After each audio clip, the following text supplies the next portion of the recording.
ఈరోజే పాల్గొన అమావాస్య. ఈ పాల్గొన అమావాస్యని కొత్త అమావాస్య అని కూడా పిలుస్తారు. ఈరోజే శని అమావాస్య కూడా. శనివారం అమావాస్య తిథి కలిసి వస్తే దానినే శని అమావాస్య అని పిలుస్తారు. ఇది ఎంతో విశేషమైన రోజు. శనిదోష నివారణకు, శనిపీడలు తొలగించుకోవడానికి, ఏలినాటి శని, అర్ధాష్టమ శని బాధల నుంచి బయటపడాలి అంటే ప్రత్యేకంగా ఈ శని అమావాస్య రోజు శని భగవానుణ్ణి పూజించాలి. ఒకసారి అన్ని గ్రహాలు ఒక చర్చకు పూనుకున్నాయి. ఆ చర్చలో ఎవరంటే ఎవరు గొప్ప అని వాగ్వివాదాలు జరిగాయి. అందరికన్నా నేనే గొప్ప అన్న భావన అందరిది. ఈ చర్చ ఎంతకీ తెగకపోవడంతో అత్యంత గొప్ప రాజైన విక్రమాదిత్యుణ్ణి సంప్రదించారు నవగ్రహాలు. విక్రమాదిత్యుడికి న్యాయ విచారణలో గొప్ప రాజుగా పేరు ఉంది. తద్వారా విక్రమాదిత్యుణ్ణి అన్ని నిర్ణయాలు కూడా అందరూ విశ్వసిస్తారు, అలాగే పాటిస్తారు.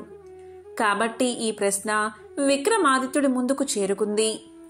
ఇక విక్రమాదిత్యుడు తన సపరివారాన్ని పిలిచి 7 రకాల లోహాలతో తయారు చేయించిన 7 కుర్చీలను ఏర్పాటు చేయమని ఆదేశించాడు.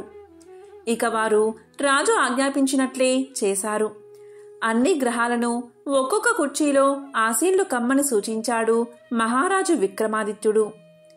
ఇనుము శనిదేవుడికి అత్యంత ప్రీతిపాత్రమైనది కావడంతో అన్నిటికన్నా చివరిలో ఉన్న ఇనుము కుర్చీపై ఆసీనుడు అయ్యాడు శనిదేవుడు. ఇక రాజు వెంటనే మీరు ఎంచుకున్న కుర్చీల ద్వారా మీ స్థానాలను మీరే నిర్ణయించుకున్నారు అని ప్రకటించాడు. కానీ విక్రమాదిత్యుడి న్యాయం శనిదేవుడికి నచ్చలేదు. అత్యంత హేయమైన న్యాయంగా భావించి ఎంతో బాధపడ్డాడు. వెంటనే గద్గద స్వరంతో ఇలా అన్నాడు శనిదేవుడు, ఓ రాజా, నా గురించి నీకు కనీస అవగాహన లేదు. అందుకే ఇటువంటి న్యాయాన్ని సూచించావు. కానీ ఒక్కటి గుర్తుపెట్టుకో, సూర్యుడు తన రాశిలో 1 నెల మాత్రమే ఉంటాడు. చంద్రుడు 2 నెలల కన్నా కొన్ని రోజులు ఎక్కువగా ఉంటాడు. ఇక గురుడు 1.5 నెల మాత్రమే ఉంటాడు. ఇక బృహస్పతి 13 నెలలు ఉంటాడు. అలాగే బుధుడు, శుక్రుడు ఒక్కొక్క నెల మాత్రమే తమ రాశుల్లో ఉంటారు. కానీ నేనొక్కడినే అందరికన్నా ఎక్కువ కాలం, గరిష్టంగా 2.5 సంవత్సరాల నుంచి 7.5 సంవత్సరాల వరకు రాశిలో ఉంటాను. ఏలినాటి శని ప్రభావం రాజులను, దేవతలను కూడా వదల్లేదు. ఆఖరికి శ్రీరాముడు కూడా ఏలినాటి శని కారణంగా వనవాసానికి వెళ్లవలసి వచ్చింది. అది కూడా నా 7.5 సంవత్సర ఏలినాటి శని ప్రభావమే. మరోపక్క ఏలినాటి శని ప్రభావం వలనే వానరుల సైన్యం సహాయంతో వచ్చిన రాముడి చేతిలో ఓడిపోయి రావణుడు కూడా సంహరించబడ్డాడు. ఇలాంటి అనేక విషయాలు తెలిసి కూడా నన్ను చులకన చేసి చూశావు. ఈ ప్రభావం అనుభవించిన వారికే తెలుస్తుంది అని శనిదేవుడు రాజుకు వివరించి నిష్క్రమించాడు. తద్వారా కాలక్రమేణా శనిదేవుడి ప్రభావంతో ఏలినాటి శని కారణంగా విక్రమాదిత్యుడు కూడా అనేక కష్టాలు ఎదుర్కోవాల్సి వచ్చింది. విక్రమాదిత్య మహారాజు అడవులకు వెళ్లాడు. ఆకలితో అలమటించాడు. ఆఖరికి నూనె గింజల నుంచి నూనెలు తీసే పనికి కూడా ఉపక్రమించాడు. క్రమంగా ఇలాంటి అనేక కష్టసాధ్యమైన మరియు ఊహకు కూడా అందని పనులు కూడా చేయవలసి వచ్చింది. చివరికి ఈ సమస్యలు చేతులు తెగేదాకా కూడా వెళ్ళాయి అంటే ఆశ్చర్యం గొల్పక మానదు. తన చివరి ఏలనాటి శని రోజుల్లో పొలాల్లో కూడా పనిచేశాడు విక్రమాదిత్య మహారాజు. క్రమంగా ఏలినాటి శని చివరి రోజున పనిలో భాగంగా గట్టిగా పాడుతూ ఉండగా ఆ గొంతు ఒక రాజుకూతురు చెవినపడి విక్రమాదిత్యుణ్ణి పెళ్లి చేసుకోవడానికి ఇష్టపడి సిద్ధపడింది. అతని కష్టాలను చూసి చలించింది. కాని అతను కూడా రాజు అన్న విషయం ఆమెకు తెలియదు. వీరి పెళ్లి ద్వారా నెమ్మదిగా విక్రమాదిత్యుడికి తన రాజభోగాలను, కీర్తి ప్రతిష్టలను తిరిగి తెచ్చి పెట్టాయి. అప్పుడు కాని విక్రమాదిత్యుడు శనిదేవుడి బలాలను గురించిన అంచనాలకు రాలేకపోయాడు. చేసిన తప్పుకు పశ్చాత్తాపం చెందిన విక్రమాదిత్యుడు ప్రతి శనివారం శనిదేవుడికి ఉపవాస దీక్షను ఆరంభించాలని సంకల్పించాడు. తద్వారా విక్రమాదిత్యుడు తన తప్పు సరిదిద్దుకోవడానికి ప్రతిరోజు విగ్రహ ఆరాధన చేసేవాడు కూడా. తన ఉపవాసాదీక్ష కాలాన్ని పూర్తి చేసుకున్న తర్వాత తన రాజభోగ వైభోగాలను తిరిగి పొంది సుఖ సంతోషాలతో రాజ్యపాలన చేశాడు విక్రమాదిత్య మహారాజు. అప్పట్నుంచి శనిదేవుణ్ణి తన ప్రధాన ఆరాధ్య దైవంగా భావించేవాడు విక్రమాదిత్యుడు. ఇదే శనిదేవుడి వ్రతకథ. ఎంతో విశేషమైన ఈ శనిదేవుడి వ్రతకథ వింటే చాలు శనిదోషాలు తొలగిపోతాయి, సకల శుభాలు కలుగుతాయి. పూర్వకాలంలో ఒక ఊరిలో ధనిక రైతు నివసించేవాడు. అతని దగ్గర అన్నీ ఉండేవి. అంటే ధనం, భూములు, కుటుంబం అన్నీ ఉండేవి. కాని అతనికి మానవత్వం అనేదే లేదు. ఎల్లప్పుడూ ఇతరుల్ని అవమానించేవాడు. అతనికి గర్వం ఎక్కువ. ఒకసారి శనిదేవుడి దృష్టి ఆ రైతుపై పడింది. దీంతో శనిదేవుడు ఒక బిచ్చగాడి రూపంలో రైతు పొలంలో ఉండగా ఆ రైతు దగ్గరకు వెళ్లి ఇలా పలికాడు. ఓ భూస్వామి, నాకు చాలా ఆకలిగా ఉంది. చాలా రోజుల నుంచి నాకు తిండి దొరకడం లేదు. నాకు, నా కుటుంబానికి కొంచెం అన్నం ఇప్పించండి, లేదా ఒక విత్తనమైనా ఇవ్వండి, అది నాకు చాలా అవసరమని అడిగాడు బిచ్చగాడు. కాని రైతు గర్వంతో ఆ బిచ్చగాడిని దుర్భాషలాడాడు. నీ పని నువ్వు చూసుకో, నీకెందుకు నేను విత్తనం ఇవ్వాలి అని కించపరిచాడు. అది చూసిన శనిదేవుడు వెంటనే తన నిజరూపంలోకి వచ్చి ఇలా పలికాడు. నీకు ఎంత పొగరు! నీ గర్వానికి నేను 3 ఏళ్ల పాటు శిక్ష వేస్తున్నాను. నీ దగ్గర ఉన్న ధనం, భూమి, కీర్తి అన్నీ కూడా నిన్ను విడిచి వెళ్ళిపోతాయి. తరువాత నీవు చేసిన తప్పుకు పశ్చాత్తాప పడతావు అని శపించాడు శనిదేవుడు. దీంతో రైతు దశ మారిపోయింది. అతని పంటలు అస్సలు పండలేదు. ధనం, భూములు, కుటుంబ సభ్యులంతా క్రమక్రమంగా అతనికి దూరమైపోయారు. ఈ విధంగా ఆ భూస్వామి అనేక కష్టాలు ఎదుర్కొన్నాడు.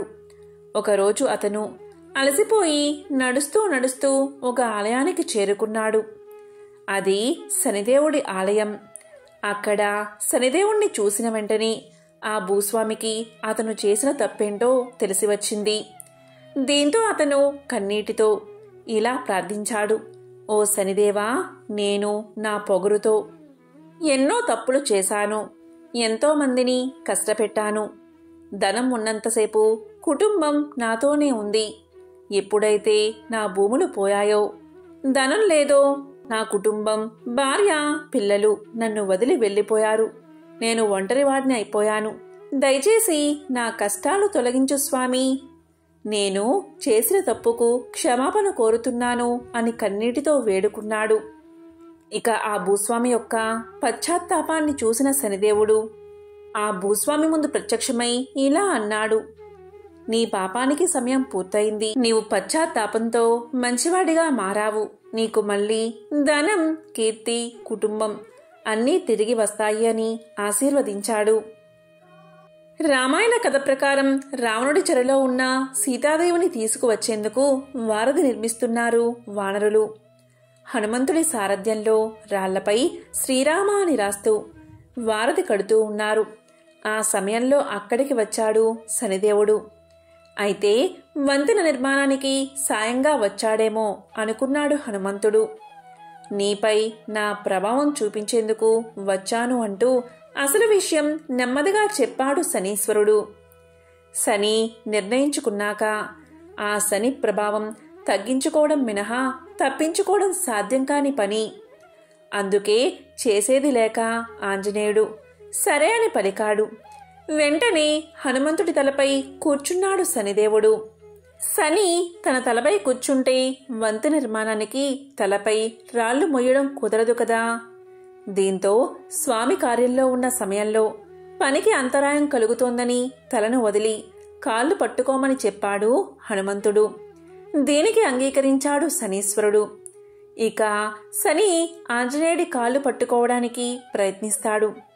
కాని హనుమంతుడు తనకున్న బలంతో శనీశ్వరుణ్ణి తన పాదాల కింద అణిచివేస్తాడు. ఇక ఆంజనేయుణ్ణి పట్టుకోవడం వీలుకాకపోయింది శనీశ్వరుడికి. ఆ సమయంలో శనీశ్వరుడు విముక్తి కలిగించు, ఇంకెప్పుడు నీ జోలికి రాను అని వేడుకున్నాడట. పైగా నిన్ను భక్తితో పూజించే వారిపై నా ప్రభావం చూపను అని చెప్పాడట శనిదేవుడు.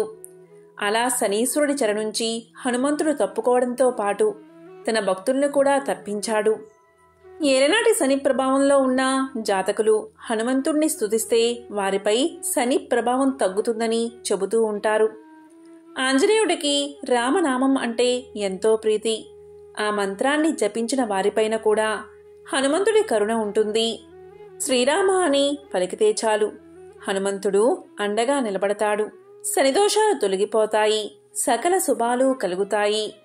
కాశీఖండంలోని ఒక విశేషమైన కథను ఇప్పుడు తెలుసుకుందాం. భగవంతుడు విశ్వకర్మ కుమార్తె సంధ్యను గ్రహాల రాజైన సూర్యదేవుడు వివాహం చేసుకున్నాడు. సమస్త ప్రపంచానికి వెలుగునిచ్చే సూర్య భగవానుడి ప్రకాశానికి సంధ్య ఎంతగానో భయపడేది. పెళ్ళైన కొంతకాలానికి సూర్యదేవుడు సంధ్యా దంపతులకు మను, యముడు, యమున అనే 3 పిల్లలు పుట్టారు.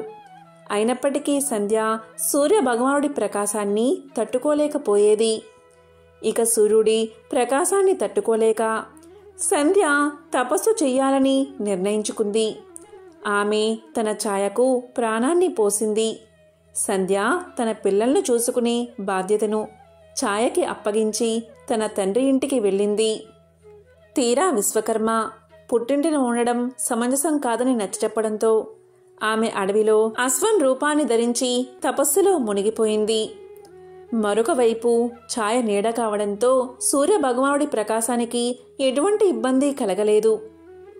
తరువాత ఛాయాదేవి గర్భాన్ని ధరించింది.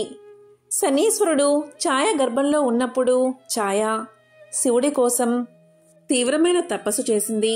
తపస్సు చేసే సమయంలో ఆకలి, దాహం, సూర్యరశ్మి, వేడిమి తట్టుకోలేక ఛాయ గర్భంలో పెరుగుతున్న శనీశ్వరుడిపై కూడా ప్రభావాన్ని చూపించడంతో ఛాయ నల్లగా మారిపోయింది. శనిదేవుడు జన్మించినప్పుడు అతని ఛాయను చూసి సూర్య భగవానుడు ఛాయాదేవిని అనుమానించాడు. అలాగే శనీశ్వరుని కూడా అవమానించాడు. అంతేకాదు శనీశ్వరుడు ఎన్నడూ తన కొడుకు కాలేడని చెప్పాడు సూర్యభగవానుడు. అయితే తల్లి తపశ్శక్తి ప్రభావం శనీశ్వరుడిపై పడింది. తన తల్లిని అవమానించడం చూసిన శనీశ్వరుడు కోపంతో తన తండ్రి సూర్యదేవుడి వైపు చూశాడు. వెంటనే సూర్యదేవుడు పూర్తిగా నల్లబడ్డాడు. అంతేకాదు సూర్యరథం కదలిక కూడా ఆగిపోయింది. దీంతో సూర్యుడు తన్ని రక్షించమంటూ శివుణ్ణి వేడుకున్నాడు. అప్పుడు శివుడు సూర్యుడికి తిరిగి అసలు రూపాన్ని అందించాడు. అలా తండ్రి తనయుల మధ్య ప్రేమకు బదులు శత్రుత్వం ఏర్పడింది. తండ్రి కొడుకుల మధ్య ప్రేమకు బదులు శత్రుత్వం ఎక్కువైపోయింది. తన తల్లిని అవమానించిన తండ్రిపై ప్రతీకారం తీర్చుకోవడానికి శనీశ్వరుడు కఠోర తపస్సు చేశాడు. శివుణ్ణి ప్రసన్నం చేసుకున్నాడు. ఆ తపస్సుకు మెచ్చిన శివుడు ఏదైనా వరం కోరుకోమని అడగగా తన తండ్రి సూర్యుడు తన తల్లి ఛాయను అగౌరవపరిచాడని, తనను హింసించాడని చెప్పాడు. కనుక తనను తండ్రి సూర్యుడి కంటే శక్తివంతంగా, పూజనీయంగా ఉండేటట్లు అనుగ్రహించమని వరం కోరుకున్నాడు. అప్పుడు శివుడు 9 గ్రహాల్లో అత్యుత్తమ స్థానం పొందడంతో పాటు కర్మల ఆధారంగా శిక్షించే అధికారాన్ని వరంగా ప్రసాదించాడు. అంతేకాదు సామాన్య మానవులే కాదు, దేవతలు, రాక్షసులు, సిద్ధులు, విద్యాధరులు, గంధర్వులు, నాగులు అందరూ నీ పేరు వింటే భయపడతారని చెప్పాడు శివుడు. అప్పట్నుంచి శనీశ్వరుడు నవగ్రహాలలో అత్యంత శక్తివంతమైన వాడు. పూర్వం కృతయుగంలో వంగా అను దేశంలో బభ్రు వాహనుడు అనే రాజు ఉండేవాడు. అతనిది విశాలమైన రాజ్యం. సమర్థవంతమైన పరిపాలనతో తన రాజ్యాన్ని శత్రువుల బారిన పడకుండా రక్షిస్తూ ధర్మ మార్గాన పాలన సాగిస్తూ ఉండేవాడు. అతని యుగం కృతయుగం అంటే సత్యయుగం కదా. భూమికి 4 దిక్కులా సత్యమే వర్ధిల్లేది. అలాంటి కాలంలో సత్యానికే పాఠాలు చెప్పే విధంగా పాలన సాగించేవాడు బభ్రు వాహనుడు. బభ్రు వాహనుడు అంటే అర్జునుడి కొడుకు కాదు, కేవలం పేరుకు మాత్రమే బభ్రు వాహనుడు. అతని కాలంలో రోగులు లేరు, పాపాత్ములు లేరు, దొంగలు లేరు, హంతకులు లేరు. అద్భుతమైన పాలన మాత్రమే ఉండేది. ఒకరోజు బభ్రువాహనుడు అడవికి వేటకు బయలుదేరాడు. 100 గుర్రాలపైన స్వారీ చేస్తూ వెంబడి 100 మిత్రులు, వందలాది మంది సైనికులు, వీరందరి అవసరాలు తీర్చే సేవకులు రాజును అనుసరించారు. అద్భుతమైన అట్టహాసం హడావిడితో వేట కొనసాగింది. ఎన్నో అడవి జంతువులను వేటాడుతూ ఆఖరికి ఒక లేడీపైన బాణం విసిరాడు బబ్రు వాహనుడు. ఆ లేడీ చాలా తిక్కలేడి. అది ఎంతగా గాయపడినా లెక్క చెయ్యక బాణపు వేగంతో పారిపోవడం మొదలుపెట్టింది. ఆ క్షణం రాజు ఒక సాధారణ వేటగాడిలా మారిపోయాడు. తన వెంట మిత్రులు ఉన్నారని, పరివారం ఉందని మరిచిపోయి తప్పించుకోబోతున్న లేడి వెంటపడి తాను కూడా వేగంగా పరిగెత్తాడు. చివరికి అడవిలో ఒంటరిగా మిగిలిపోయాడు. కాని ఎలాగోలాగా లేడిని పట్టుకోగలిగాడు. అయితే అందుకోసం చాలా సమయాన్ని కేటాయించాల్సి వచ్చింది. లేడి వెంట పరుగులు తీస్తున్నంతసేపు అతనికి ఆకలి దప్పికలు అర్థం కాలేదు. కానీ లేడి చిక్కి లక్ష్యం పూర్తి కాగానే అతని ఆకలి దప్పికలు చుట్టూ ముట్టాయి. అంతసేపు లేడి కొరకు వేటాడిన రాజు ఆకలి దాహాలను తీర్చుకోవడం కోసం వెతుకులాట మొదలుపెట్టాడు. అదృష్టవశాత్తు అక్కడికి సమీపంలోనే ఒక సరస్సు కనబడింది. అందులో ముందుగా స్నానం చేసి తరువాత నీరు తాగి ఒడ్డున ఉన్న ఒక చెట్టు కింద తన పరివారం కోసం ఎదురు చూస్తూ విశ్రాంతి తీసుకోసాగాడు. అనుకోకుండానే రాజుకు నిద్ర ముంచుకు వచ్చి కనులు మూతపడసాగాయి. ఈలోగా సమీపంలో కలకలం వినబడింది. రాజు కలవరపడుతూ కళ్ళు తెరిచి చూశాడు. అతనికి సమీపంగా ఎదురుగా 100 ప్రేతాలతో కలిసి ప్రేత వాహనుడు అనే పేరుగల ప్రేతరాజు అక్కడికి వచ్చాడు. ప్రేతాలంటికి ఎముకలకు బిగుతుగా చర్మాన్ని అతికించినట్లుగా ఉన్నాయి. ఎక్కడా కూడా అంగుళం మందం మాంసమైనా లేదు. వాటి ఆకారాలు భయం గొలిపేలా ఉన్నాయి. ప్రేతాలు హఠాత్తుగా కనబడితే ఎవరికైనా భయం కలుగుతుంది. కాని అక్కడ ఉన్నది యుద్ధరంగంలో పరాక్రమాన్ని ప్రదర్శించే బబ్రువాహన మహారాజు. అందువల్ల ముందుగా కొంచెం కలవరం కలిగిన వెంటనే తన విల్లును అందుకుని ప్రేతాలపైకి ఎక్కుపెట్టాడు మహారాజు. కాని బాణం వదలకుండా వారితో ఇలా అన్నాడు, ఎవరు మీరంతా? ఇంత భయంకరంగా ఉన్నారు. ఎక్కడ్నుంచి వచ్చారు? మీ శరీర ఆకృతులు ఇంత వికృతంగా ఉన్నాయేమిటి అని అడిగాడు. అప్పుడు ప్రేతాల నాయకుడైన ప్రేత వాహనుడు రాజుతో ఇలా పలికాడు, మహారాజా, మీ దర్శన భాగ్యం వల్ల మాలో ప్రేతభావం నశించిపోయింది. మాకు ఉత్తమ గతులు ఇక లభించే తీరతాయి అన్నాడు. ప్రేత వాహనుడి మాటలు రాజుకు అర్థం కాలేదు. అదే విషయం రాజు ఇలా అన్నాడు, ఓ ప్రేతమా, నువ్వేమి మాట్లాడుతున్నావు? నాకు అర్థం కావడం లేదు. నాకు అర్థమయ్యేలా చెప్పు అన్నాడు. దానికి ప్రేతవాహనుడు ఇలా పలికాడు, రాజా, ఈ ప్రేతాలన్నీ ఒకప్పుడు మనుషులే. కాని చేసుకున్న పాపాల వల్ల ప్రేతాలుగా మారిపోయాయి. ఎవరికైతే అగ్ని సంస్కారం, శ్రాద్ధం, తర్పణం జరగవో వారంతా ప్రేతాలై తిరుగుతారు.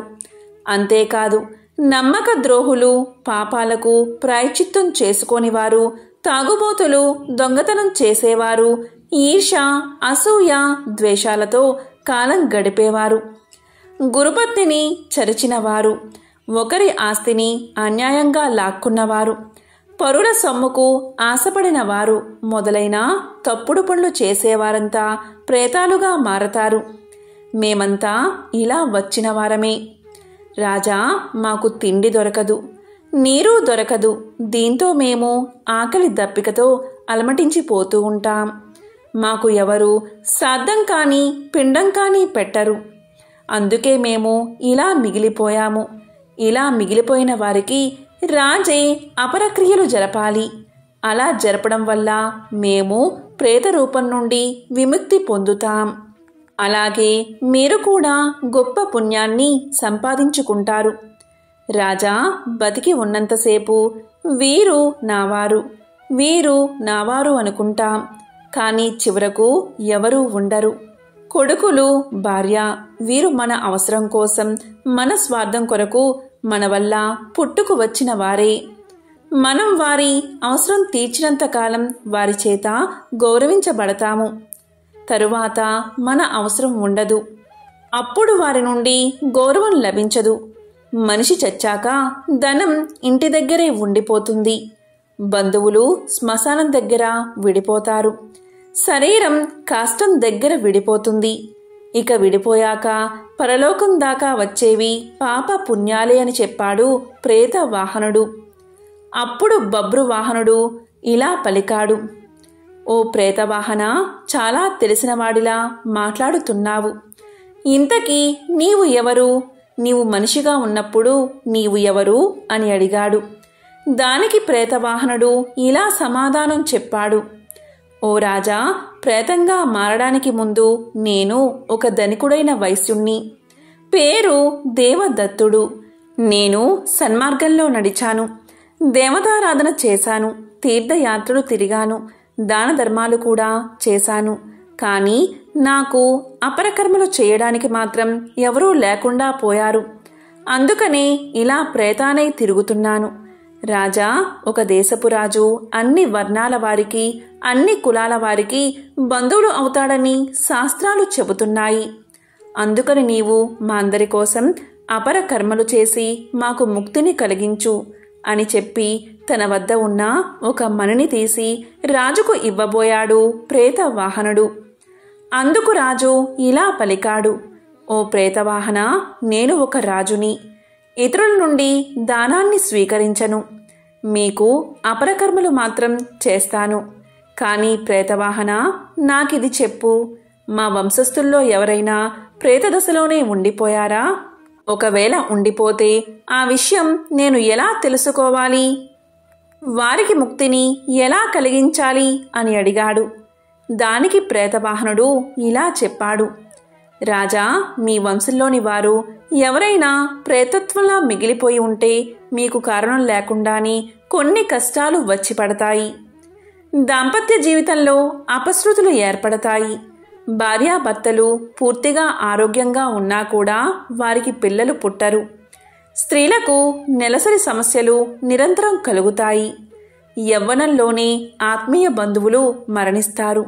నడి వయసులోని వారు అనుకోకుండా మరణిస్తారు. ఉన్నట్టుండి ఆదాయం తగ్గిపోతుంది. అనుకోని విధంగా ఇల్లు తగలబడిపోతుంది. ఇంట్లో ఎప్పుడూ గొడవలు జరుగుతూ ఉంటాయి. కావాలనే అపవాదులు వచ్చి మీద పడతాయి. తీవ్రమైన జబ్బులు వస్తాయి. వ్యాపారం చక్కగా చేస్తున్నా కూడా లాభాలు మాత్రం రావు. వర్షాలు బాగా కురిసినా కూడా పంట చేతికి రాదు. ఇంటి ఇల్లాలే శత్రువులా తిరగబడుతుంది. కాబట్టి రాజా, ఇలాంటివి జరుగుతాయి. ఇవన్నీ అపారకర్మ చేయనందువల్ల ఆకలి బాధతో తిరిగే ప్రేతాల వల్లే జరుగుతాయి. కాబట్టి మన వంశం వారు ఎవరైనా ప్రేతాల్లా మారి తిరుగుతున్నారా అని ఇలా గుర్తించవచ్చు అని చెప్పాడు ప్రేతవాహనుడు.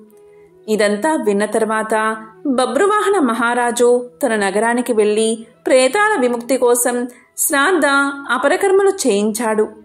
అంతటితో ప్రేతవాహనుడికి, అతనితో ఉన్న ప్రేతాలకు విముక్తి కలిగింది.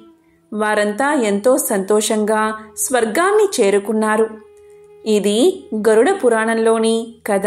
పూర్వం భరద్వాజ మునీంద్రుడు సూతుణ్ణి ఇలా అడిగాడు, ఓ సూత మహర్షి, మానవ జన్మ యొక్క పరమార్థం తెలుసుకోవాలి అంటే ఏం చెయ్యాలి?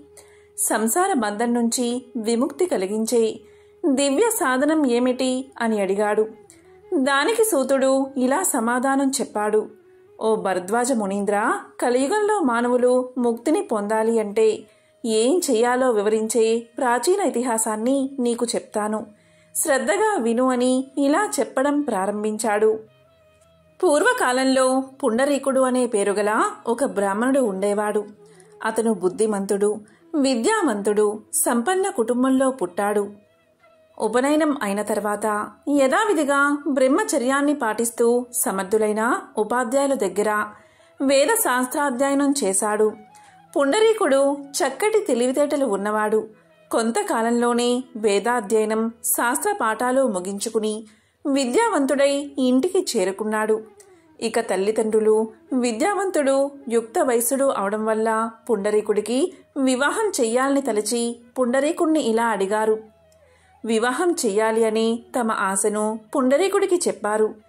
దానికి పుండరీకుడు అతని తల్లిదండ్రులతో, తల్లిదండ్రులారా, తొందరపడకండి, నేను చెప్తాను అని ఏకాంతంగా ఒక ప్రదేశంలో కూర్చుని మానవ జీవితాన్ని విమర్శించుకున్నాడు. అతనికి సంసారం ఒక ముళ్ళ పొదలా అనిపించింది. తల్లిదండ్రులను, అన్నదమ్ములను, మిత్రులను అందర్నీ వదిలిపెట్టి ఇల్లు వదిలి దేశ సంచారం కోసం బయలుదేరాడు. అక్కడా ఇక్కడా దొరికే కాయలు తింటూ ఆకలి తీర్చుకుంటూ ఇలా అనుకున్నాడు. జీవితం నీటి బుడగ వంటిది. ఈ జీవితాన్ని ఎవరూ నమ్మకూడదు. క్షణక్షణానికి మారిపోయే శరీర స్థితిని నమ్మి బతకడం అనేది అర్థం లేనిది. శరీరం, అందం శాశ్వతం కాదని పురాణం చెప్పిన ప్రకారం ఈ భూమి మీద ఉన్న తీర్థాలు సేవించాలని నిర్ణయించుకున్నాడు పుండరీకుడు. ఇక గంగా, యమున, గోదావరి మొదలైన నదుల్లో మునిగి క్షేత్రాల్లో నివసించి ఆయా దేవతలను దర్శించి సాత్విక ఆహారాన్ని భుజిస్తూ అలా ఇలా తిరుగుతూ చివరికి శాలిగ్రామం అనే పుణ్యక్షేత్రాన్ని చేరుకున్నాడు. అక్కడ భక్తులను, పుణ్య జలాలను చూసి ముచ్చటపడ్డాడు. ఇది నా నిర్ణయానికి అనుగుణంగా ఉందని అక్కడ బసను ఏర్పాటు చేసుకున్నాడు.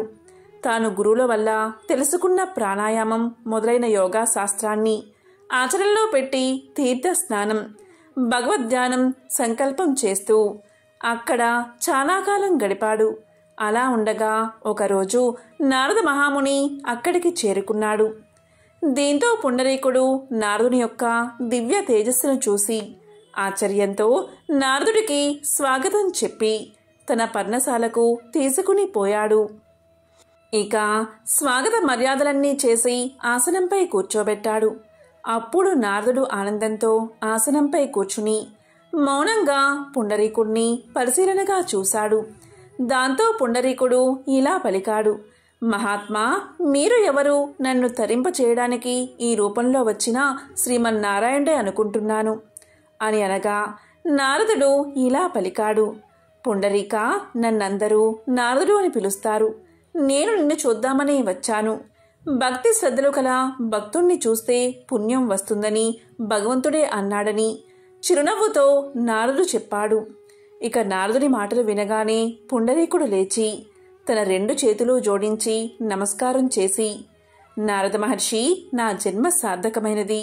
మీ దర్శనం దైవ దర్శనమే నాకు. కాబట్టి నాకున్న సందేహాలను తీర్చండి అని ఇలా పలికాడు. ఓ నారద మహర్షి, పరమార్థ సాధనకు ప్రధానమైన సాధన ఏదో, మానవ జన్మకు సంసార విముక్తికి చేయవలసిన కార్యమేంటో తెలిపి నన్ను ధన్యుణ్ణి చెయ్యండి అని ప్రార్థిస్తున్నాను అన్నాడు. ఇక నారద మహర్షి, పుండరీక కూర్చో, చెప్తాను అన్నాడు. ఇక పుండరీకుడు పరమానందంతో కూర్చున్నాడు. పరమాత్మ జ్ఞాన విషయాన్ని నారదుడు ఇలా చెప్పాడు. పుండరీక, శాస్త్రాలు చెప్పిన కర్మలు చాలానే ఉన్నాయి. అలాగే ధర్మ మార్గాలు కూడా అనేకం ఉన్నాయి. ఒక్కొక్కరు ఒక్కొక్క విధంగా చెప్పిన మతము కూడా ఉంది. అదంతా అలా ఉండని వాటన్నిటి గురించి నా తండ్రి చెప్పిన పరమ రహస్యమైన ఆధ్యాత్మిక తత్వ విషయాన్ని, సంసార బంధం నుండి విడుదల కలిగించేది అయిన విషయాన్ని చెప్తాను విను అని ఇలా చెప్పసాగాడు. పుండరీక, నారాయణుడే పరబ్రహ్మ, పరతత్వం, పరంజ్యోతి, సర్వజీవుల ఆత్మ పరమాత్మ నారాయణుడే. ఈ జగత్తు లోపల పైన వ్యాపించి ఉన్నది నారాయణుడే. ఓం నమో నారాయణాయ, ఓం నమో నారాయణాయ అని నిశ్చలమైన మనస్సుతో నిత్యము ధ్యానం చేస్తూ జపిస్తే చాలు. అదే పరమజ్ఞానం. దీన్ని తెలిపే పరమార్థమూ లేదు అని చెప్పాడు నారదుడు. అన్ని శాస్త్రాలను, అన్ని మతాలను, అందరి శాసనాకారులు చెప్పింది పరిశీలించి నేను చెప్పేది ఇది ఒక్కటే. కాబట్టి పుండరీక, అదా ఇదా అని భ్రాంతిని కలిగించే శాస్త్ర వాక్యాలు మర్చిపో. నారాయణ్ణే ధ్యానించు. అలా చేస్తే విష్ణు సాన్నిధ్యాన్ని పొందుతావు. ఓం నమో నారాయణాయ అనే మంత్రాన్నే జపించు. ఇదే సర్వార్థ సాధనమని చెప్పి నారదుడు వెళ్ళిపోయాడు. ఇక పుండరీకుడు నారాయణ మంత్ర జపంతో, నారాయణ నామస్మరణతో ఎంతో భక్తితో ధ్యానించసాగాడు. ఈ విధంగా శాలిగ్రామ క్షేత్రంలో చిరకాలం తపస్సు చేశాడు. అతని భక్తికి మెచ్చి శ్రీ మహావిష్ణువు వెంటనే ప్రత్యక్షం అయ్యాడు. ఇక శ్రీ మహావిష్ణువును చూసి ఎంతో సంతోషంతో పుండరీకుడు సాష్టాంగ నమస్కారం చేసి లేచి చేతులు జోడించి ప్రార్థించాడు. అప్పుడు శ్రీహరి ఇలా పలికాడు, పుండరీక, నీకు కావలసిన వరం ఏమిటో కోరుకో అన్నాడు. దానికి పుండరీకుడు, ప్రభూ, ఏమి కోరాలో నాకు తెలియదు, మీరేమిచ్చినా సంతోషమే అన్నాడు. ఇక శ్రీహరి చిరునవ్వు నవ్వి, సరే ఇటురా, ఈ గరుడ వాహనంపై నా వెనుక కూర్చో, నాతో వైకుంఠానికి రా, నా రూపాన్ని ధరించి నిత్యము నా వెనుకే ఉండు అని చెయ్యి పట్టుకుని వాహనం మీదకి తీసుకున్నాడు. ఆ సమయంలో దేవదుందుబులు మోగాయి. దేవతలు పుష్పవర్షాన్ని కురిపించారు. ఈ విధంగా పుండరీకుడు శ్రీహరితో కలిసి వైకుంఠానికి చేరుకున్నాడని సూతుడు భరద్వాజ మునితో చెప్పాడు. కాబట్టి భరద్వాజ శ్రీ మహావిష్ణువును నమ్మి కీర్తించడం వల్ల కలియుగంలో మానవులకు మోక్షం లభిస్తుంది. ఇదే మోక్షప్రదం, బ్రతికి ఉన్నంతకాలం సుఖాన్ని కలిగిస్తుంది అని సూతుడు చెప్పాడు. ఇది విన్న భరద్వాజ మహాముని సంతోషంతో, సూత, ఎంతో పరమార్థాన్ని వివరించావు, ధన్యుణ్ణి అయ్యాను అన్నాడు. కాబట్టి ఈరోజు ఈ కథను విన్నా, చెప్పినా, చదివినా సకల శుభాలు కలుగుతాయి, మోక్షం కలుగుతుంది, సకల ఐశ్వర్యాలు కలుగుతాయి. పుండరీకుడికి సుచరిత అనే ఆమెతో వివాహం జరిగింది. ఆ దంపతులిద్దరూ పాండురంగడి భక్తులు. పాండురంగ విఠలుని దర్శించుకోవడం కోసం ఒకప్పుడు ఆ ఊళ్ళో ఉన్న భక్తులంతా గుంపులు గుంపులుగా కూడి భజనలు చేస్తూ పుండరీపురానికి బయలుదేరారు. సుచరిత ఇది చూసి భర్తతో, ఏమండి, మనం కూడా పుండరీపురం వెళ్దామా అని అడిగింది. అప్పుడు పుండరీకుడు ఇలా సమాధానం చెప్పాడు, ఇంట్లో శతవృద్ధులై అన్నిటికీ మనపైనే ఆధారపడి ఉన్న తల్లిదండ్రుల్ని వదిలి మనం ఎక్కడికి వెళ్తాం? మనకి ఎలా వీలవుతుంది? మనకి ఇల్లే పుండరీపురం. ఆ పాండురంగ విఠలుణ్ణి మనసులోనే ధ్యానించుకుంటూ ఈ ముసలి దంపతులకు సేవ చేయడం కన్నా మనకి మరొక ఆలోచన ఉండకూడదు అన్నాడు పుండరీకుడు. మనసులో గట్టిగా ఆ భక్తులతో పాటు వెళ్ళాలి అని ఉన్న సుచరిత పైకి ఏమీ అనక ఊరుకుంది. తక్కిన భక్తులంతా అనుకున్న ప్రకారం బయలుదేరి పుండరీపురం వెళ్లిపోయారు. ఆ వెళ్లిన భక్తులకు కూడా ఇళ్లల్లో ముసలి తల్లిదండ్రులో లేక రోగిష్టి భర్తలో, భార్యలో, పిల్లలో లేకపోలేదు. కానీ వాళ్ళు పుండరీకుడి మళ్ళే మనం వెళితే వీళ్ల గతేమి కాను అని ఆలోచించకుండా ఎవళ్ళ కర్మ వాళ్ళది, వీళ్ల కోసం మనం పుండరీపురం వెళ్లడం మానుకుంటామా అని నిశ్చింతగా చక్కాపోయారు. పుండరీకుడు మటుకు తాను పుండరీపురం వెళ్లలేకపోయినందుకు కొంచెమైనా బాధపడలేదు. ప్రతిరోజు పొద్దున్నే లేచి తల్లిదండ్రులకి సేవ చేసేవాడు.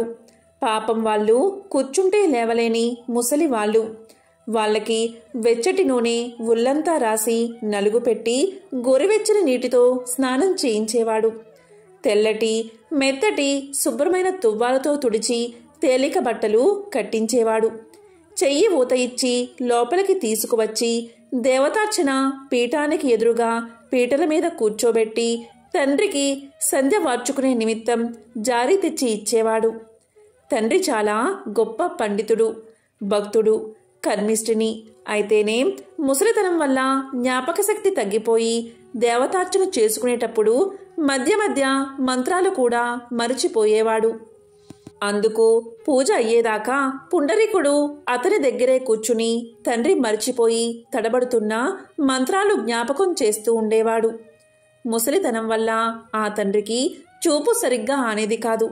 దేవతార్చనా సమయంలో గంధం, అక్షింతలు, యజ్ఞోపవీతం, పువ్వులు మొదలైన పూజా వస్తువుల కోసం ఆ వృద్ధుడు తడుముకుంటూ ఉంటే పుండరీకుడు వాటిని తీసి అందిస్తూ ఉండేవాడు. అదే సమయంలో తాను కూడా పాండురంగ విఠలుడికి పూజ చేసి తులసి తీర్థాన్ని తల్లికి, తండ్రికి ఇచ్చేవాడు పుండరీకుడు. పంచభక్ష పరమాన్నాలు చేయించి భగవంతుడికి నైవేద్యం పెట్టి తల్లిదండ్రులకు వడ్డించి ఆ తర్వాత తాను తినేవాడు. ఆ ముసలి వాళ్ళకి సహజంగా వృద్ధాప్యం వల్ల అస్తమానం చిరాకు, కోపం వచ్చేది. తాను కూడా వాళ్లతో పాటు చిరాకు పడక పుండరీకుడు వాళ్ళని చిన్న బిడ్డల్ని లాలించినట్లు లాలించేవాడు. వాళ్ళు ఏది కావాలంటే అది ఎంత అసాధ్యమైనా తెచ్చి ఇచ్చేవాడు. పుండరీకుడు ఈ విధంగా తల్లిదండ్రులకు సేవ చేస్తూ ఉండిపోగా భక్తులంతా జయ పాండురంగ విఠలే అని భజన చేస్తూ పుండరీపురం చేరుకున్నారు. వాళ్ళు ఆలయంలో ప్రవేశించేసరికి పాండురంగడు గుడిలో లేడు. ఆ పీఠం ఖాళీగా కనబడింది. స్వామి ఏడి, స్వామి ఏడి అంటూ భక్తులంతా కలవరపడ్డారు. స్వామి తిరిగి వస్తాడేమో అని వాళ్ళు అక్కడే చాలాసేపు కనిపెట్టుకుని కూర్చున్నారు. ఆ రోజల్లా స్వామి తిరిగి రాకపోయేసరికి వాళ్ళు చక్కాపోయి మళ్ళీ మర్నాడు వచ్చి చూశారు. అప్పటికి స్వామి రాలేదు. అలా ఎన్ని రోజులో పండరిపురంలో కనిపెట్టుకుని ఉన్నా స్వామి రాలేదు. భక్తులకు ఇదంతా ఏమీ అర్థం కాలేదు. ఆఖరికి ప్రాణం విసిగి భక్తులంతా తిరిగి పుండరీకుడు ఉన్న తమ గ్రామానికి చేరుకున్నారు. పాండురంగ స్వామి దేవేరితో సహా గుడి వదిలి పుండరీకుడు ఉన్న ఊరికి వచ్చేయడమే ఆయన గుళ్ళో లేకపోవడానికి కారణం. వృద్ధులైన తల్లిదండ్రులకు పరిచర్య చేస్తూ ఉన్న తన్ను చూడడానికి ఆ మహాభక్తుడైన పుండరీకుడు తన వద్దకు రాలేకపోయాడు కదా అని పాండురంగడే అతని వద్దకు వెళ్ళాడు. కాని ఈ దేవరహస్యం సామాన్య జనానికి ఏం తెలుస్తుంది? స్వామి వచ్చి పుండరీకుని ఇంటి వాకిట నిలబడే వేళకి పుండరీకుడు తన తల్లిదండ్రులకు భక్తి శ్రద్ధలతో నీళ్లు పోస్తున్నాడు. పుండరీక భక్తాగ్రేసరా, నువ్వు పుండరీపురం రాలేకపోయావని తెలిసి మేమే నీ వద్దకు వచ్చామయ్యా అని స్వామి పుండరీకుణ్ణి పిలిచాడు. స్వామి, ఇదిగో వచ్చేస్తున్నా, ఒక్క క్షణం ఆగండి. మా తండ్రికి నీళ్లు పొయ్యడం అయ్యింది. వెంటనే తుడవకపోతే వృద్ధుడికి జలుబు చేస్తుంది. తుడిచేసి లోపలకు తీసుకొచ్చి కూర్చోబెట్టి నీ దర్శనానికి వస్తా అన్నాడు పుండరీకుడు. ఆ మాటలు విన్నా సుచరిత ఆశ్చర్యపోయింది. భగవంతుడు దేవేరితో సహా వచ్చి వాకిట నిలబడితే ఎదురు రాక వస్తా అలాగే నిలబడి ఉండు అనవచ్చా? స్వామికేం కోపం వస్తుందో అని ఆమె భయపడిపోయింది. కాని శాంతమూర్తి అయిన స్వామికి కొంచెం కూడా కోపం రాలేదు. వచ్చి వాకిట పడికట్టు మీద నిలబడ్డవాడు అలాగే నిల్చుండిపోయాడు. మరి కొంతసేపటికి పుండరీకుడు తల్లిదండ్రుల్ని లోపలికి తీసుకువెళ్లి ఉతికి ఉంచిన బట్టలు కట్టించి దేవతార్చన పీఠానికి ముందు పీటలపై కూర్చోబెట్టి జారి దగ్గర పెట్టి ఒక్క క్షణంలో వస్తానని తల్లిదండ్రుల అనుమతి తీసుకుని అప్పుడు పాండురంగ స్వామికి స్వాగతం ఇవ్వడానికి బయటకు వచ్చాడు. పిలవగానే వెళ్ళక ఇంత ఆలస్యం చేయడం, పైగా పని చూసుకువచ్చే వరకు ఉండమనడం ఎంత పొరపాటు! అందులోనూ కేవలం స్వామితోనా ఇటువంటి జవాబు చెప్పడం? స్వామి కోపంతో భర్తని ఏమంటాడో అని సుచరిత పాండురంగడికేసి చూస్తూ ఉంది. ఏం చిత్రమో! పాండురంగడేనా ఇప్పుడు ఆ పడికట్టు మీద నిలబడి ఉన్నది? కాదు, ఎవరో ముసలాయన. ఎవరో ఏమిటి, తన మామగారిలాగే ఉన్నాడు.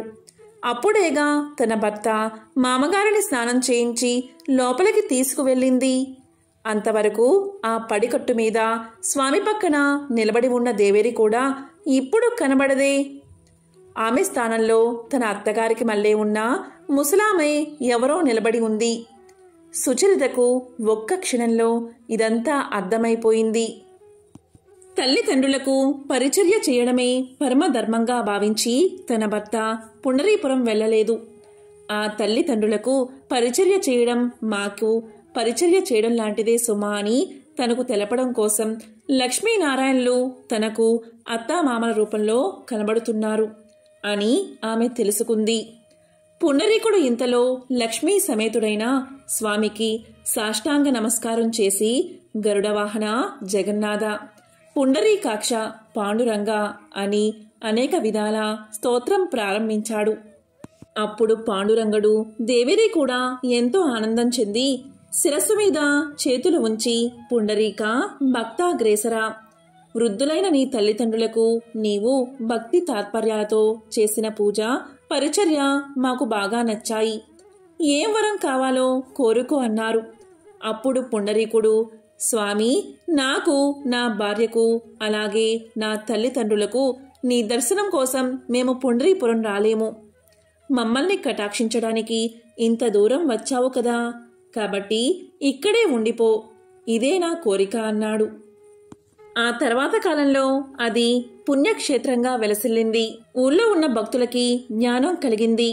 తమర్ని కని పెంచి పెద్దవాళ్ళని చేసి ఆఖరికి ముసలితనం వల్ల మూలపడి తమ మీద ఆధారపడి ఉన్న తల్లిదండ్రులకు పరిచర్య చేయడమే భగవంతుణ్ణి సంతోషపెట్టడమని వాళ్ళంతా తెలుసుకున్నారు. తన విధి నెరవేర్చిన పుండరీకుణ్ణి వెతుక్కుంటూ ఆ దేవుడే వచ్చి భక్తుడి కోరిక నెరవేర్చాడు. ఓం నమః శివాయ. ఓం నమో నారాయణాయ.